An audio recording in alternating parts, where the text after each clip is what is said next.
बड़ी खबर है, 50 घंटे से आर्यन बोरवेल में फंसा है। 50 घंटे से 160 फीट से ज्यादा गहरा बोरवेल है जिसमें मासूम फंसा हुआ है। इसे बचाने के लिए कोशिशें 50 घंटे से ज्यादा से जारी है। तस्वीर आप देख रहे हैं कितनी जेसीबी और पोकलेन लगाई गई है बचाने के लिए मासूम को। आर्यन को खुदाई में लगी हुई है। 1 2 3 4 5 6 7 8 9 जेसीबी और ये मशीनें लगी हुई हैं। बोरवेल के समानांतर गड्ढा खोदा जा रहा है जिससे उसे निकाला जा सके और 50 घंटे बीत चुके हैं।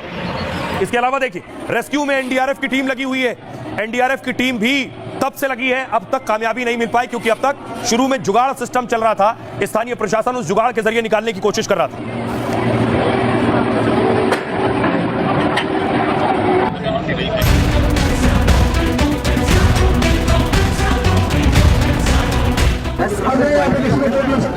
जो काम हो रहा है ये सुबह के 3:30 बजे से काम शुरू हुआ और ये पैरेलल ड्रिलिंग चल रही है। 50 घंटे बीत चुके हैं लेकिन अभी तक दौसा से अच्छी खबर नहीं आई। कई देसी जुगाड़ फेल हो गए। अब जेसीबी पोकलेन जैसे हाईटेक मशीनों ने मोर्चा संभाला है। ये देखिए यहाँ पर जो ट्रैक्टर है उससे मिट्टी को हटाने का भी काम जारी है क्योंकि काफी यहाँ से मिट्टी निकलेगी। तो कोशिश ये की जा रही है कि अब हर विकल्प पे ध्यान दिया जाए और आप देख पा रहे हैं कि मशीनें लगी हुई है। 5 साल के मासूम आर्यन को बचाने की हर कोशिश हो रही है। 48 घंटों से एनडीआरएफ बिना रुके रेस्क्यू में जुटी हुई है। अभी 2 प्रोसीजर चल रहे हैं। एक तो लॉकिंग करने की कार्रवाई चल रही है, यदि लॉक कर दें, और दूसरा उसके बगल में 6 फीट दूर जो है पाइलिंग मशीन के माध्यम से खुदाई जारी है। हम जल्दी कोशिश करेंगे कंप्लीट हो जाए, लेकिन जो है जब जैसे ही खुदाई कंप्लीट हो जाएगी, केसिंग कंप्लीट हो जाएगी, उसके बाद जो हॉरिजॉन्टल अप्रोच का टाइम लगेगा वो लगेगा। पहले खुदाई के बाद अब सुरंग बनाने का काम शुरू हो गया है, लेकिन सवाल यह है कि मासूम आर्यन बोरवेल से कब निकलेगा। आइए अब आपको बताऊं कि आर्यन को निकालने की कोशिशें हो कैसे रही, कौन कौन सी तकनीक का इस्तेमाल किया जा रहा है और पहले कौन सा जुगाड़ लगाया जा रहा था जो आर्यन नहीं निकल सका। ये आप देख रहे हैं मासूम आर्यन सोमवार को मां के साथ खेल रहा था और इसी खेत में सिंचाई के लिए खुला हुआ था ये बोरवेल।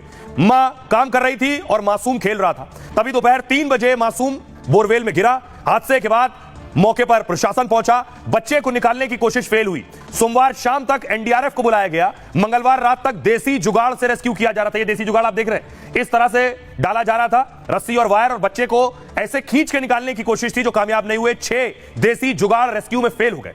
रस्सी में रिंग बनाकर मासूम को निकालने की कोशिश थी, लेकिन बोरवेल में बच्चा रस्सी की रिंग में फंसा नहीं। इसके बाद बोरवेल के आसपास खुदाई शुरू हो रही, देख रहे हैं आप, बगल में भी खुदाई शुरू हो रही है और नीचे खुदाई करके जहां बच्चा फंसा है वहां सीधे खोदकर उसे निकालने की तैयारी है। 10 जेसीबी 20 ट्रैक्टर लगाए गए हैं, लेकिन मासूम को निकालने में अब तक सफलता नहीं मिली। इसके बाद फिर हाईटेक मशीनें मौके पर मंगाई गई। अब सुरंग बनाकर मासूम को निकालने की तैयारी हो रही है। बच्चे को सांस लेने के लिए ऑक्सीजन गड्ढे में पहुंचाई गई है। दूध की बोतल और पानी पहुंचाने की भी कोशिश है, लेकिन रेस्क्यू टीम को इसमें सफलता नहीं मिली। फिलहाल बच्चा करीब 160 फीट गहराई में फंसा हुआ है।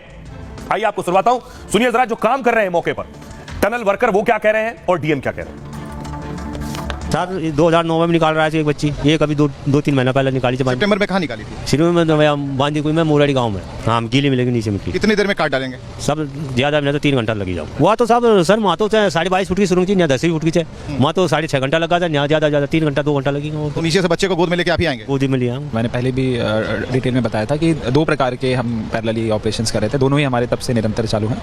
सबसे पहले तो यही था कि हम बच्चे को किसी तरीके से उसके हाथ को या पाँव को हम बांध दें और फिर हम उसको लिफ्ट करने के प्रयास करें, जो है वो अभी भी चालू है। उसमें टिपिकलिटी ये है कि जो बोरवेल का पूरा जो टेरेन है नीचे तक का वो अनइवन है, तो इस वजह से 1-2 बार हम हाथ फंसा भी लिया था, लेकिन हम पेट भी फंसाना चाह रहे थे ताकि किसी प्रकार के कोई चैलेंजेस ना हो और सेफली बच्चा निकल पाए जो है। तो ये खबरों में आगे बढ़ते हैं। सभी लोग दुआ कर रहे हैं कि आर्यन सही सलामत बाहर निकल पाए। खबरों में आगे बढ़ते हैं।